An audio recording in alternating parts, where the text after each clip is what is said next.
Bir жолу мен Ысык Атага барып калдым. Ысык Атага барсак, бир чоң кишинин атасы өтүп, анан барганда биз эми тамак бермейинче кетирбейт да, биз тамак бербе десең бере берет.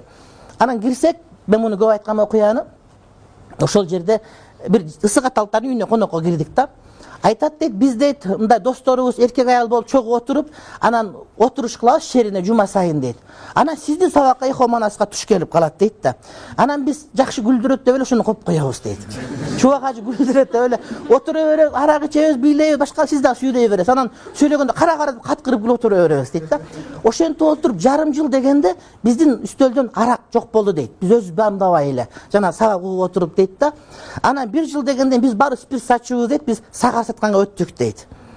Уже экинчи жылга айланганда аялдар бөлөк, эркектер бөлөк отуруп калганда өзү билбей калдык. Азыр баарыбыз намаз окуйбуз. Мына менин үйүм деди эле. Мен ошондо Ихоманас токтотуп койдум эле. 6 жыл сүйлөдүм, мен болду, кереги жок го.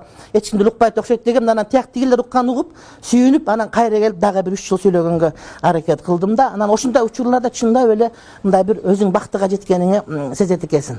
Кадимкидей бир адам болуп жаралганыңа өзүң ыраазы болосуң. Анан жанагыдай ар кандай ушак угуп, ар кандай бир токмок жегендерин бардыгы бир мүнөттө мындай бир жок болуп кетет.